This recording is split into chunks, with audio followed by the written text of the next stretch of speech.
Alors que l'Union européenne et le Royaume-Uni poursuivent leurs efforts pour trouver un accord de Brexit avant le 31 décembre, les douaniers et les entreprises logistiques belges essayent de se préparer tant bien que mal à une issue très incertaine.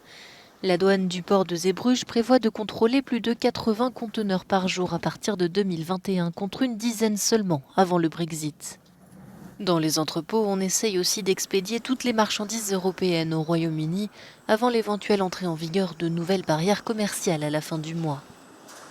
En plus de ça, on est toujours en train de mettre tout à point et à jour pour aussi bien un no deal ou un deal. Donc c'est deux scénarios quand même un peu différents, qu'on a besoin des autres informations. Dans ce port, les entreprises assurent être prêtes à s'adapter à tous les scénarios. Certaines ont même contacté des douaniers à la retraite pour leur demander comment fonctionnait le transport maritime avant le marché unique. Malgré cette préparation, on s'attend à Zeebrugge à une certaine confusion, au moins au début.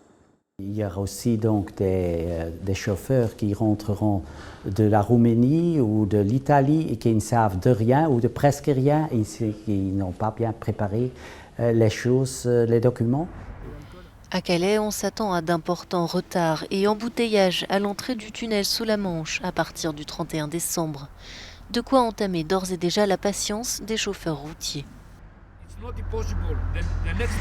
Si ce n'est pas possible d'aller au Royaume-Uni et de repartir le lendemain, alors je n'irai pas en Angleterre, je rentrerai en Grèce et je dirai à mon patron, plus jamais ça.